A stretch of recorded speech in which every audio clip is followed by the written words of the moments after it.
ఎప్పుడెప్పుడా అని ఎదురు చూస్తున్నటువంటి ఆంధ్ర ఎలక్షన్స్ అయితే మొత్తానికి ముగిశాయి. మరి ఎలా ఉండబోతుంది ఆంధ్రాలో?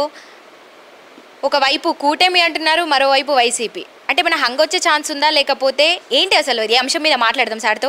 నమస్తే సార్. నమస్తే అమ్మా. ఏంటి సార్, మొత్తానికి ఎలక్షన్ ముగిసింది. ఏంటి అక్కడేమో కొన్ని గొడవలు కూడా జరుగుతున్నాయి, పెద్ద ఘర్షణలే జరిగాయి కొన్ని చోట్ల అని కూడా మనం విన్నాము. ఏంటి అసలు, ఏం చెప్తారు? ఎలా ఉండబోతుంది ఇప్పుడు? వాటమిని తట్టుకోలేక కొంతమంది గొడవలు సృష్టిస్తున్నారు. ఇది వైసీపీ వాళ్ళు, దాంట్లో నో డౌట్. ఓకే, ఆటోమేటిక్గా ముఖం చిన్నగా అయిపోయింది. ఆటోమేటిక్గా నేను పెట్టుకున్న అభినందన సభ, సన్మానం సభలు ఏదో మొత్తం మనం ఎన్ని గెలుస్తాం అనుకున్న 175 గెలిచేస్తాం అనుకున్న జగన్మోహన్ రెడ్డి గారి సభ మీటింగు, ఐపాక్తో మీటింగు క్యాన్సిల్ అయిపోయింది. అంటే దాంట్లోనే అర్థమైపోయింది. ఆ గుడి నుంచే వచ్చినవి మాకు ఇన్ఫర్మేషన్లు కూడా.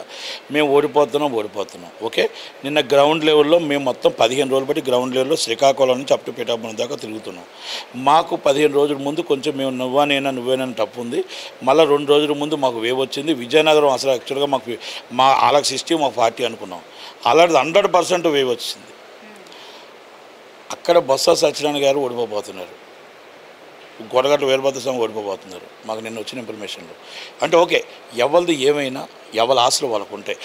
మేము ఇది ఊహాగర్జితం మాత్రమే, ఎవరో చెప్పలేదు. వాటరు బయట ఒక చెప్పి లోన ఏం వేసాడని తెలియదు. ఒకటి శ్రీకాకుళంలో మేము 10కి 10 గెలుస్తాం. అలా మొత్తం టోటల్గా ఈస్ట్ గోదావరి, వెస్ట్ గోదావరి, అంటే నాకు అక్కడ దాకా తెలుసు. మొత్తం ఓవరాల్గా అన్నీ కూడా మొత్తం టోటల్గా కూటమి గవర్నమెంట్ ఫామ్ చేస్తుంది. 1,10,000 మెజార్టీతో ఫస్ట్ నుంచి ఇప్పుడు దాకా చెప్పుకొస్తున్నా. పవన్ కళ్యాణ్ గారు అదే మెజార్టీతో ఆయన గెలుస్తారు. అలాగే లోకేష్ గారు 80,000 మెజార్టీతో గెలుస్తారు. కూటమి ఆయన చంద్రబాబు గారు గెలుస్తారు. అయిపోయిందా? సీఎం రమేష్ గారు నేను ఫస్ట్ చెప్పాను, అలాగే గెలుస్తారు. ఇది కూటమికి ఒక ఊపు వచ్చింది. అయితే నేను ఒకటంట, కనివిని ఎరగని, నేను 35 సంవత్సరాల రాజకీయాలు ఉన్నా.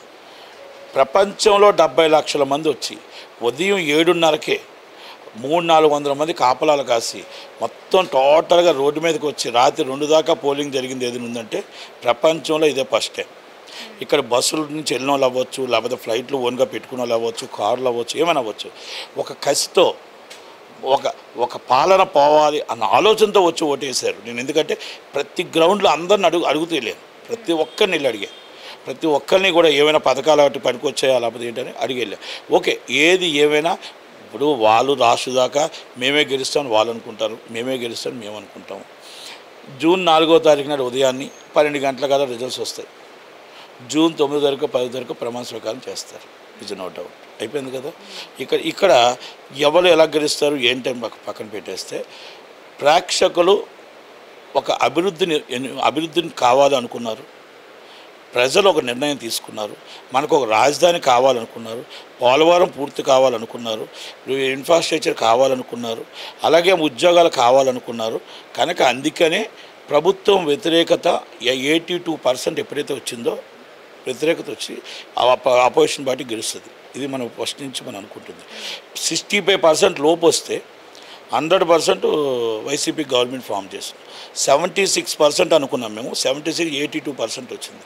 అంటే మేము అనుకుంటున్న ఎక్స్ట్రాడినరీ మెజార్టీ. లాస్ట్ టైం మీకు 2019 కంటే ఎక్కువ వచ్చే మెజార్టీ ఉంది. 45 సీట్లు మాత్రం 500, 200, 300, 5,000, 3,000, 2,000 మెజార్టీ 5,000 బిలో 45 సీట్లు ఉన్నాయి. తక్కువవి ఆల్మోస్ట్ మొత్తం అన్నీ కూడా మేము స్లిప్ చేస్తాం. రెండోది కాంగ్రెస్ పార్టీ కూడా కడపలో కూడా ఆమె మొత్తం రిపోర్ట్స్ అవి కూడా చెప్తున్నాయి ఆమె కడపలో గెలుస్తుందని. కాంగ్రెస్ కూడా 1-2 ఎమ్మెల్యే సీట్లు వస్తాయి. వాళ్ళు కూడా మంచి పర్ఫార్మెన్సే చేశారు. అది జగన్మోహన్ రెడ్డి గారి దెబ్బ. ఒకటి పవన్ కళ్యాణ్ గారిని ఓడించడానికి ఎన్నో ప్రయత్నాలు చేశారు. అల్లు అర్జున్ గారిని తీసుకొచ్చారు. 4 గంటలకు విజయమ్మ లెటర్ 1 గంటన్నరకు వస్తే ఆ లెటర్ని సోషల్ మీడియా రాకుండా అల్లు అర్జున్ గారిని తీసుకొచ్చి సోషల్ మీడియా గారిని పెట్టి ఎలాగైనా వైసీపీ సపోర్ట్ అని చెప్పి ప్లేయింగ్ డ్రామా చేశారు. తల్లే ఓటేయొద్దని చెప్పింది, కూతురికి ఓటేయండి అన్నది. అది సోషల్ మీడియా వెళ్తుందని చెప్పి ఆలోచించుకొని పవన్ కళ్యాణ్ గారిని ఎలాగైనా దెబ్బ పెట్టాలని మొత్తం టోటల్గా అందరిని అక్కడ దింపారు. పవన్ కళ్యాణ్ గారు ఎవ్వరు కూడా నాకు రండి సపోర్ట్ చేయండి అని ఎవ్వరిని అడగలేదు. అందరూ స్వచ్ఛందంగా వెళ్ళాము తప్ప వాళ్ళ చిన్న అన్నయ్యని అడగలేదు, వాళ్ళ పిల్లల్ని అడగలేదు, ఎవరిని అడగలేదు. స్వచ్ఛందంగా ఫ్యామిలీ మెంబర్స్ అండ్ రైటర్ వచ్చారు. అయితే ఏదైనా డిస్ప్యూట్స్ ఉంటే చిన్న చిన్నవి ఉంటే ఉండొచ్చు, నేను కాదని చెప్పట్లేదు. అల్లు అర్జున్ గారు ఎంత గొప్పవాడైనా మెగా చిరంజీవి గారు వృక్షంలోంచి వచ్చిన వాడని మాత్రం గుర్తుపెట్టుకోవాలి. మనం సపరేట్గా అల్లు అర్జున్ రాలే, చిరంజీవి గారి ఫ్యామిలీ చిరంజీవి కాంపౌండ్ నుంచే పెరిగారు ఆయన. కనుక ఈరోజు పెద్దవాడు అయిపోవచ్చు, కానీ పవన్ కళ్యాణ్ గారు పవన్ కళ్యాణ్. కానీ ఆ 4 o'clockకి వెళ్ళడం అనేది కరెక్ట్ కాదేమో, ఇది నా వ్యక్తిగత అభిప్రాయం. ఆ టైంకి ఓకే, ఒకరు వెళ్ళిపోయినంత మాత్రాన పవన్ కళ్యాణ్ గారు ఓడిపోతారో, ఒకరు ఒకరు వచ్చేసినంత మాత్రం పవన్ కళ్యాణ్ గెలుస్తారు అనేది తప్పు. పవన్ కళ్యాణ్ గారు 2019లో చేసిన తప్పులు మళ్ళా జనాలు చేయలేదు. జనాలు అందరూ కూడా మొత్తం పవన్ కళ్యాణ్ గెలిపించుకుంటాం, బంపర్ మెజార్టీతో మేము గెలిపించి తీరుతాం, మొత్తం అందరూ ఒకటే నిర్ణయం తీసుకున్నారు. మొత్తం నేను అన్ని బూతులు కనుక్కున్నాను కదా సార్, మేము గెలిపించుకుంటాం, మేము గెలిపించుకుంటాం అన్నారు. 2 గంటలకే ముద్రగడ పద్మనాభం గారు వెళ్ళిపోయారు. శంఖవరంలో బంపర్ మెజార్టీ, ఆయన ఉన్న ఏరియాలోనే బంపర్ మెజార్టీ వస్తుంది. అది కనుక ఏది ఏమైనా ముద్రగడ పద్మనాభం గారు వైసీపీ సపోర్ట్ చేసిన, ఒకవేళ అల్లు అర్జున్ గారు చేసిన, గెలుపు అనేది జనాలు నిర్ణయించుకున్నప్పుడు ఎవరు ఏం చేయలేరు. ఓకే, జూన్ 4వ తారీఖు మనకు బూతులు ఓపెన్ అవుతాయి. అప్లాసిట్ మెజార్టీతో, మంచి మెజార్టీతో మేము కూటమి గవర్నమెంట్ ఫామ్ చేస్తుందని మాత్రం చెప్తున్నాం. మాకున్న విశ్వాసం. భజన బ్యాచ్ మొత్తం ఓడిపోతుంది. కొత్తగా టికెట్లు ఇచ్చారు కదా, వాళ్ళు ఈయన పక్కన గెలుస్తారు. జగన్మోహన్ రెడ్డి గారు గెలిచి ప్రతిపక్షంలో కూర్చుంటారు. సార్, ఇందాక మీరు చెప్పినట్టుగా పోలింగ్ అప్పుడే ఇన్ని ఘర్షణలు సృష్టించినటువంటి వైసీపీ పార్టీ, మరి ఇప్పుడు జూన్ 4కి రిజల్ట్ తెలిసిన తర్వాత మరి ఓడిపోయాను అని తెలిసిన మరుక్షణం ఇంకా ఎన్ని ఘర్షణలు సృష్టించేటువంటి అవకాశం ఉంటుందంటారు? ఘర్షణలకు ఛాన్స్ ఉండదు. థర్డ్ నైట్ ఆల్రెడీ బెసాన్ సర్దుకుంటారు. థర్డ్ నైట్ బిసాన్ సర్దిసుకుంటారు. 4th మార్నింగ్ బిసాన్ సర్దుకుంటారు. అన్నీ ఒక్కొక్కరు 18, 20 తారీఖు నాడు ఒక్కొక్కరు ఫారెన్, ఒకరు బెంగళూరు పక్కనూరు, ఇంకో పక్కనూరు, ఆల్రెడీ ఆల్మోస్ట్ అందరూ కూడా బిసాన్ సర్దుకోవడానికి రెడీగా ఉన్నారు. ఇక సృష్టించడాలు ఉండవు. ఈజీగా వెరీ గుడ్ పర్ఫార్మెన్స్. వాళ్ళు కూడా బాగుంటారంటారా మరి జగన్? ప్రజల నిర్ణయాన్ని ఎవరైనా చిరస వహించాల్సిందే.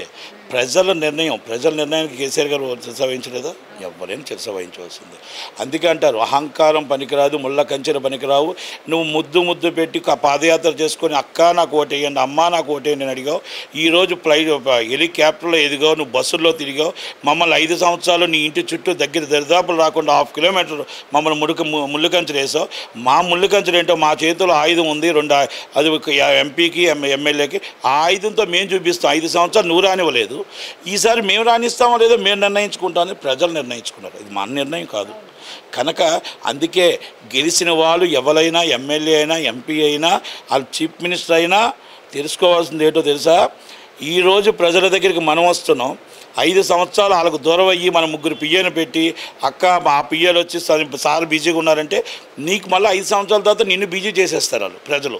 ఆ నిర్ణయం గుర్తుపెట్టుకొని ప్రజల్లోనే ఉండాలి, ప్రజలతోనే మమేకం అవ్వాలి, ప్రజల కష్టాలు తెలుసుకోవాలి. ప్రజలు రోడ్లు బాగున్నాయా, ఉద్యోగాలు వచ్చాయా, 3000 ఇస్తే సరిపోదు, ఆ కొడుకు ఉద్యోగం ఇవ్వాలి, ఆ తల్లికి ఆ కూతురుకు పెళ్ళి అవ్వాలి. ఇలాంటివన్నీ మనం చేసుకుంటే రేపు 10 కాలాల పాటు మనం ఇంతకుముందు ఎమ్మెల్యేలు ఏడేసారు, ఎమ్మెల్యేలు ఎందుకు గెలిచారు, ఎంపీలు ఎందుకు గెలిచారు ఒక్కసారి ఆలోచించుకొని ప్రతి ఎమ్మెల్యేకి పిఎస్లు పెట్టడం గొప్ప కాదు, ప్రజలను చూసుకోవడం గొప్ప. మీరు కారులో తిరగడం గొప్ప కాదు, ప్రజల దగ్గరికి వెళ్ళడం గొప్ప. ఏ సీఎం అయినా 1 అవర్ ప్రజలతో ఉదయం లేస్తే రాజశేఖర రెడ్డి గారు మమేకం అవ్వండి. 1 అవర్ మీరు వాళ్ళు చూసి అమ్మా బాగున్నావు అంటే మళ్ళీ 5 సంవత్సరాల దాకా మీకు మళ్ళీ తిరుగు లేకుండా మళ్ళీ మీకే ఓటేస్తారు. ఎందుకంటే ఆ ప్రజల దగ్గరికి వచ్చినప్పుడు, మళ్ళీ మీ దగ్గరికి మేము వచ్చినప్పుడు కలాలి అని ఒక ఆశ ఉంటుంది. మీరు ఏదో చేసేస్తారని కాదు, ఆ అభిమానం ఉండాలి. కంపల్సరీ రాజకీయ నాయకుడికి ప్రతి వాళ్ళకి అది ఉండాలి. అది ఉంటుందని అనుకుంటున్నా. చంద్రబాబు నాయుడు గారికి కంపల్సరీ, ఆయన కూడా కొంచెం తప్పులు జరిగాయి. ఈసారి మొన్న జైల్లో ఉన్నప్పుడు ఆయన అన్నీ తెలుసుకున్నాడు. ఎవరు మనవాళ్ళు, ఎవరు పైవాళ్ళు, ఎవరు పగవాళ్ళు అన్నీ చూసుకొని ఈరోజు అభివృద్ధి చేయగలడు. పవన్ కళ్యాణ్ గారు అయితే ఒక యువత ప్రజల్ని బాగా చూసుకోగలడన్న నమ్మకం ఉంది. ఆ నమ్మకాన్ని ఎన్డీఏ గవర్నమెంట్ కూడా, మోడీ గారు కూడా సమర్థించి తలతన్నిన రాజధాని మనం కడతాం. అలాగే పోలవరం పూర్తి చేస్తాం, విశాఖపట్నం స్టూడియోలు పెడతాం, అలాగే ఈస్ట్ గోదావరి స్టూడియోలు పెడతాం, మదనపల్లి స్టూడియోలు పెడతాం. మనం ఇన్ఫ్రాస్ట్రక్చర్ వస్తుంది, యువతకు ఉద్యోగాలు వస్తాయి, అభివృద్ధి చెందుతుంది అని ఆశిస్తూ జూన్ 4వ తారీఖు నాడు కన్ఫామ్గా గవర్నమెంట్ ఫామ్ చేస్తామని ఒక నమ్మకం మాకుంది.